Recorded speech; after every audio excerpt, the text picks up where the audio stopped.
Few figures loom as large in British legend as King Arthur. Noble king, fair-minded monarch, mighty warrior, Arthur ends up taking on all of these roles at various points, and often a few more besides. His first appearance that can be dated is in the 9th century Historia Brittonum by Nennius. He also pops up in Welsh poetry, before Geoffrey of Monmouth's History of the Kings of Britain tries to provide a narrative for his life. Then he appears in the 12th century romances of Chrétien de Troyes, and his legend really takes off. Yet we're not interested in Arthurian literature in this episode, nor are we concerned with when or even where the stories are set within a historical context. Did Arthur exist?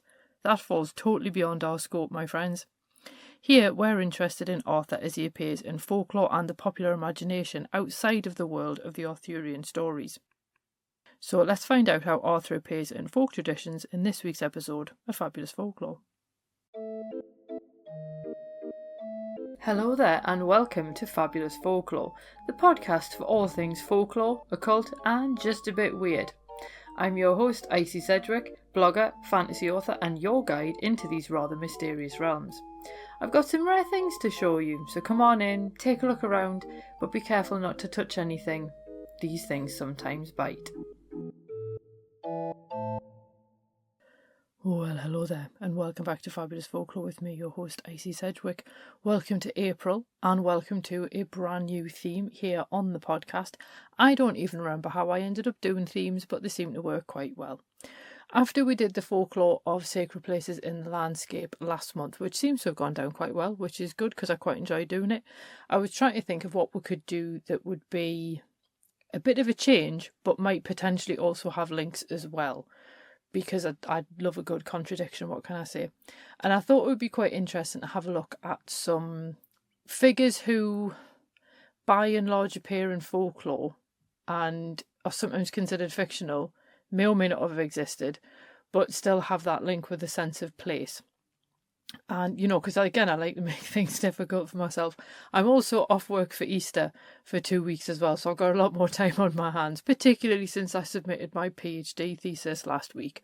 So it seemed like a good idea to have a look at these slightly bigger topics. And I thought we'll start off with King Arthur, because he's probably the one of the two big hitters that we're going to be looking at this month, because we will be looking at Robin Hood as well. That much is a given. And I did feel like if you're going to do Robin Hood, you kind of need to do King Arthur as well.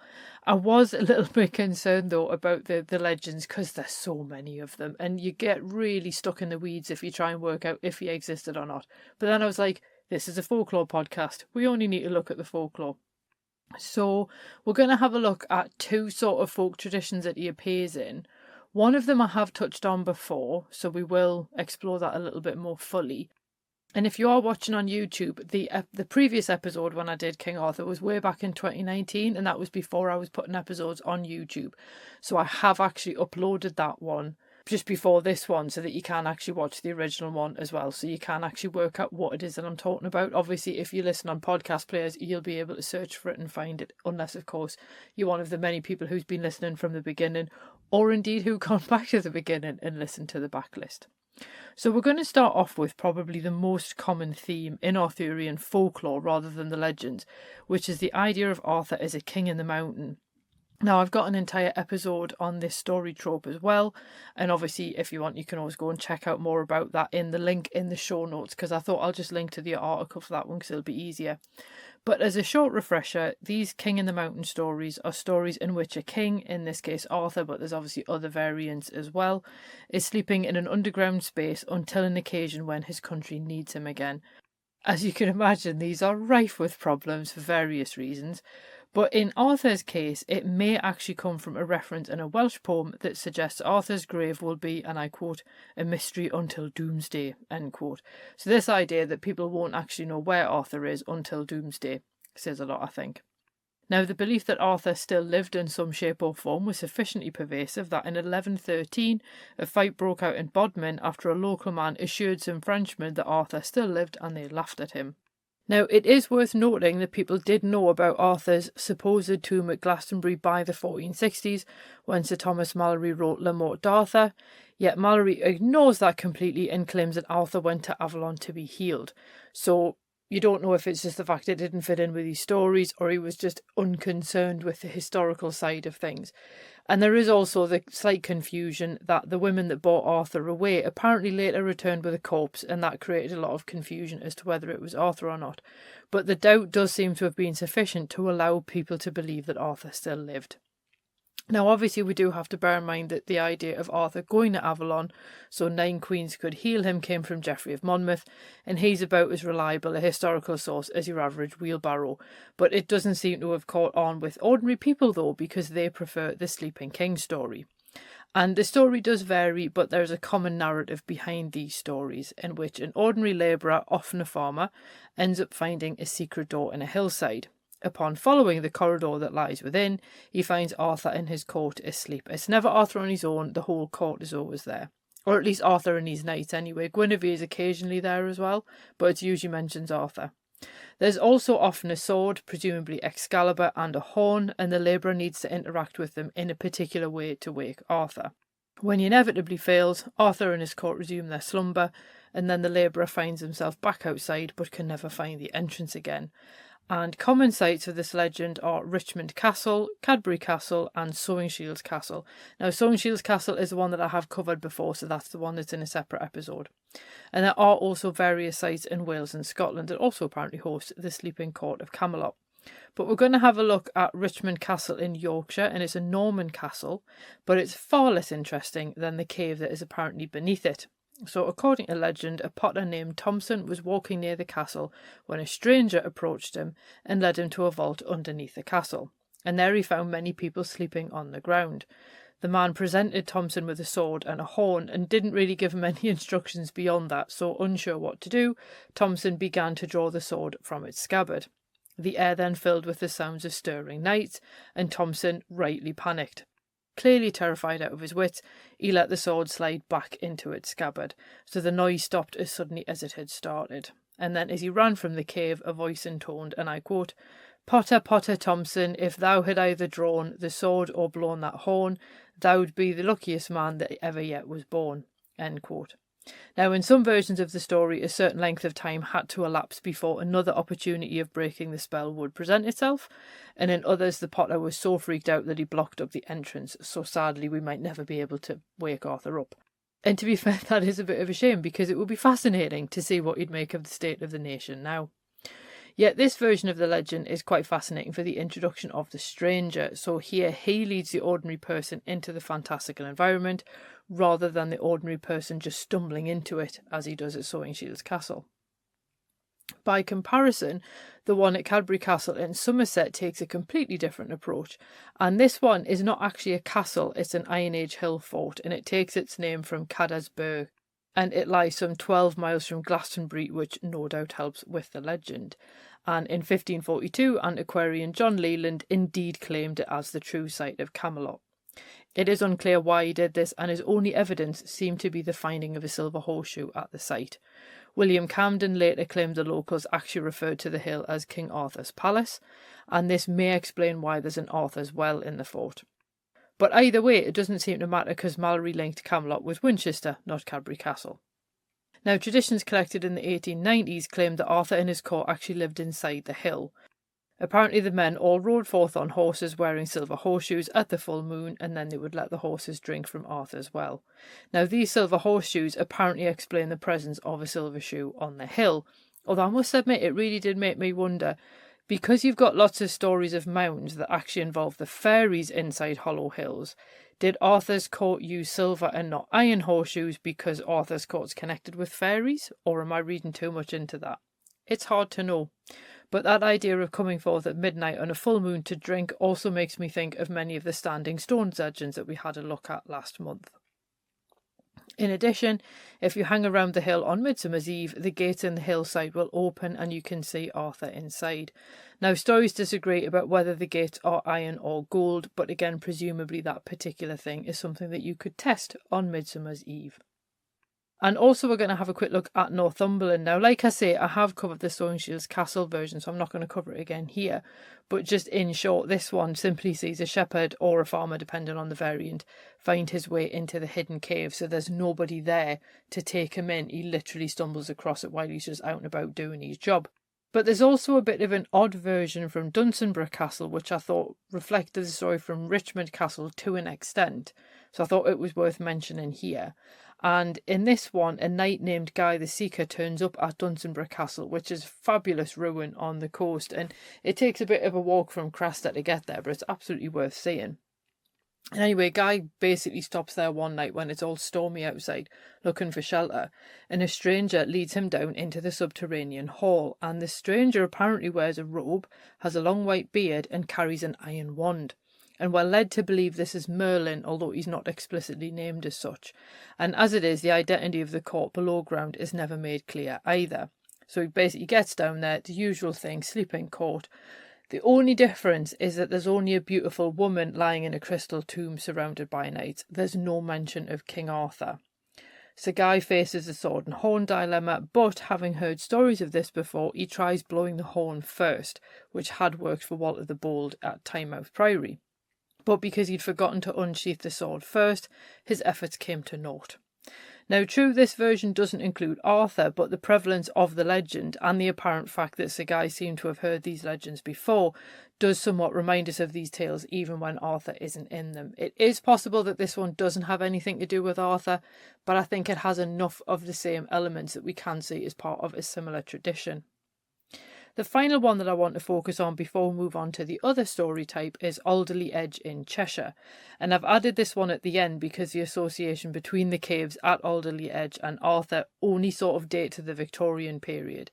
And Mrs. Gaskell refers to the tradition in a letter of 1838, insisting that Arthur and his court lay sleeping in golden armour until England's peril roused them. I can't help thinking golden armour would be really, really impractical because gold is kind of soft as a material, but never mind. The following year, the poem The Iron Gate, A Legend of Alderley, immortalised a fuller version of the story, and it's that one that then links the caves with Arthur. Now, this tradition doesn't appear out of nowhere because earlier stories abounded of warriors in these caves ready for war. Wizards often appear as well, and many tales involve a mysterious man trying to buy a white horse from a farmer so that the knights have enough horses to ride. But the fact it takes the Victorians to link the sleeping warriors with Arthur shows the deep-seated fascination with the motif. Now, there is another strand of folklore involving Arthur that suggests he may have been a giant, or at least people saw him as one.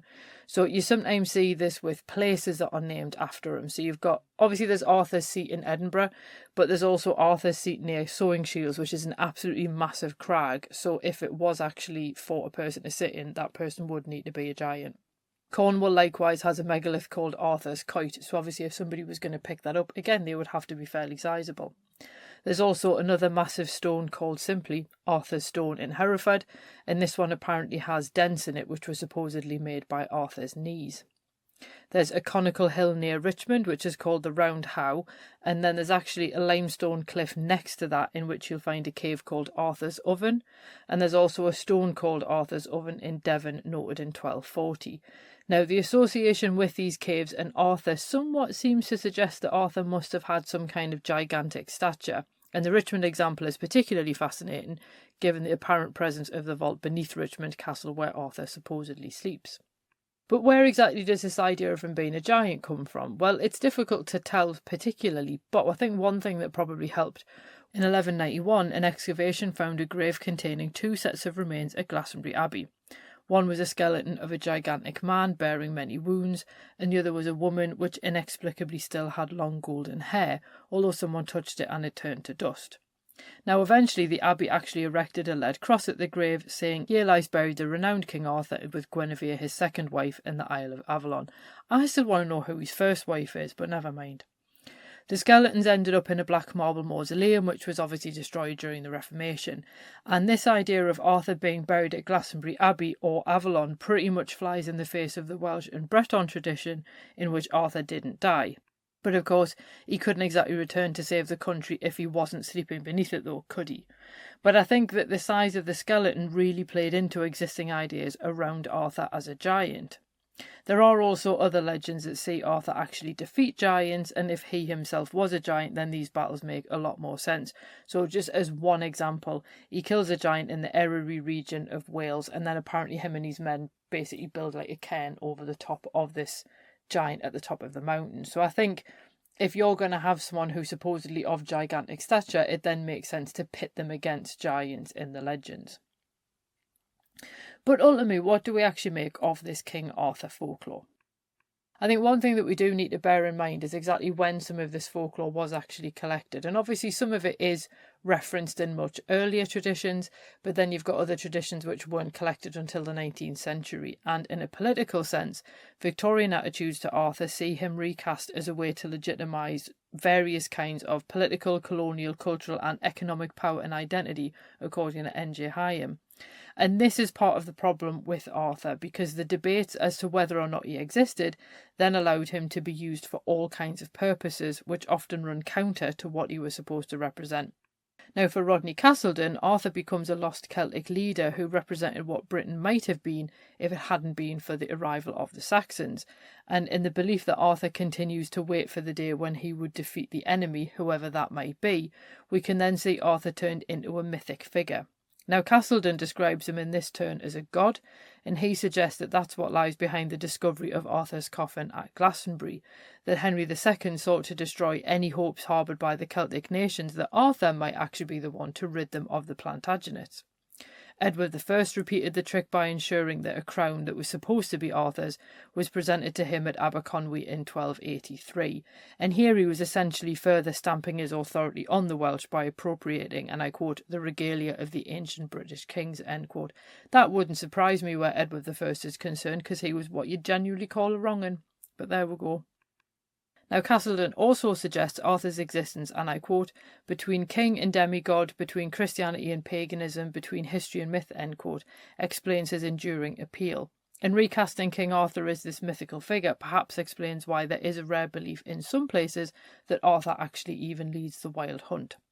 But we also don't know how much a lot of this then trickled down to ordinary people. So it's one thing for scholars to sit there looking at how Arthur was represented for like a wider population in, say, the Victorian era, but we don't know how people living near these areas where he was supposed to be actually felt about it. And I think, put simply, King Arthur as a giant taps into existing folklore and legend about giants in Britain. So look at the hill figures that we looked at last week as examples of giants striding across these islands. And I think Arthur's political ramifications are almost irrelevant when he's actually situated within these existing folk traditions. And why would he not be? Because if people could replace giants with the devil in their stories, then they could certainly replace giants with Arthur. I think the more persuasive idea is that of Arthur sleeping underground, waiting until he's needed. And I think in some ways that's just wishful thinking in turbulent times, which probably explains why this idea keeps resurfacing at particular moments where people feel a little bit more insecure and more probably in need of comfort. Although, let's be honest, it would depend which Arthur we actually got, if that was the fair-minded diplomat or the violent warrior. So what I want to know is, have you heard any King Arthur folklore? And I don't mean in terms of the legends, I do mean in terms of where he's linked with parts of the landscape. As I say, there's lots of bits of landscape which have Arthur's so and such name in them. And again, it often refers to places, for example, where his horse might have landed and has left a hoof print behind and so on. And there's lots of examples of this in the landscape, which is why I think he makes a nice bridge between the landscape theme last month and the fictional figures of this month. As I say, I'm not actually even really all that interested in whether he existed or not, because I think the way that he then pops up in the folklore is so remarkably consistent that clearly people were taking something from these ideas that obviously meant something to them. And the fact that you get these similar ideas across different parts of the British Isles, but you also get them among different time periods, does say that it obviously spoke to people at a particular level that they like to continue to pass these stories on. But anyway, let me know what you think. Do you think King Arthur was actually a giant? Or do you just think he was someone who was very tall? And obviously in earlier times when a lot of people would have naturally been shorter, anyone over 6 foot would have seemed like a giant. So it's also worth bearing in mind as well. But anyway, I hope you enjoyed that episode. Next week we're going to have a look at Herne the Hunter, who's largely associated with Windsor. And I actually think he's not necessarily as famous as he probably should be. It's quite an interesting character, so we're going to have a look at him, and then probably Queen Mab the week after. And I'm going to leave Robin Hood until last to just kind of bookend this month with like the 2 big hitters of British folklore, so to speak. Anyway, I hope you enjoyed it. As always, if you do have any requests, you can obviously always let me know, because I've literally got an ongoing list that I just add to whenever somebody comes up with a request that I can actually do. Obviously, some requests I get, I've actually already done them.